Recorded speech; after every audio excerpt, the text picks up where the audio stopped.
Cell me this pen, आपने सुना होगा, बहुत सारे लोगों ने बोला है, बहुत सारे मूवीज में भी बोलते हैं कि सेल मी दिस पेन, और लोग बाहर बेचते हैं, सब बताते हैं। जिसने मूवीज देखी है, जिसने पढ़ा है इसके बारे में, वो बोलते हैं कि डिमांड एंड सप्लाई का खेल है। I ask you to write something and we will not have pen, this is simple demand and supply. But यहाँ पर ये बात नहीं है, यहाँ पर जो सेल्स में थोड़ा आप इन डेप्थ चले गए। हम लोग यहाँ पर जब हमारे सेल्स में बात कर रहे हैं, यहाँ बंदा बोल रहा है कि भाई मुझे प्राइस का कंसर्न नहीं है, ये पेन ठीक है मुझे चाहिए, दे दो, लेकिन मेरे कस्टमर्स को मैं कैसे जस्टिफाई करूँ कि ये 50 लाख या 1 करोड़ रुपए का पेन, कैसे जस्टिफाई करेंगे ये पेन को? तो अभी एक चीज समझिए, आपने कभी देखी हुई किसी सीरियल या किसी रियलिटी शो में कुछ भी, सलमान खान आता है, तौलिया मुंह पूछता है, तौलिया का बोई लगाता है, 1.5 लाख में बिकता है।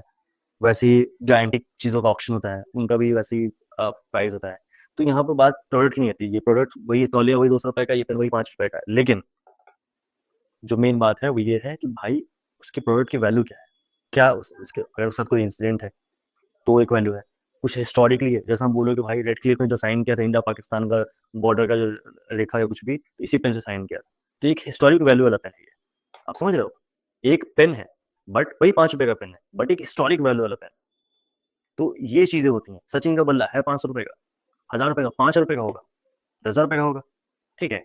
लेकिन अगर मैं बोलूँ कि भाई ये सचिन का बल्ला है, इसमें उससे इस बल्ले से उसने 10 सेंचुरीज मारी गई, या फिर इसका लास्ट बैट था, लास्ट मैच में ये वाला बैट यूज किया था कुछ भी, और उसको ऑप्शन करूँ तो भाई लाखों करोड़ रुपए का बिकता है वो।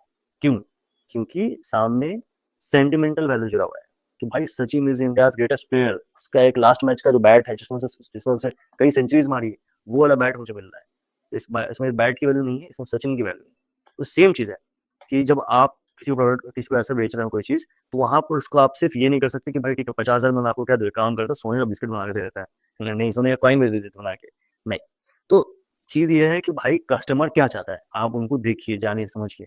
बहुत सारे होते हैं, कुछ आर्टिशियंस होते हैं जिनको पद्म विभूषण मिला होता है, ठीक है, देश का सम्मानित आर्किटेक्ट्स या फिर क्या नाम है इसका, आर्ट एंड कल्चर के वो ये होते हैं, क्रिएटर होते हैं या फिर लोग होते हैं।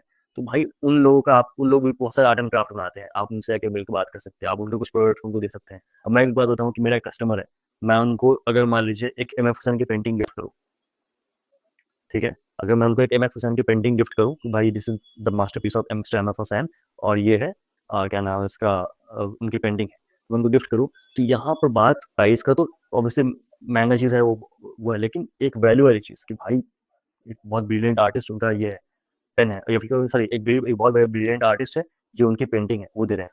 तो ये जो फैक्टर है यहाँ पर आ जाता है, ये वाला कि भाई वैल्यू वाली चीज़ है।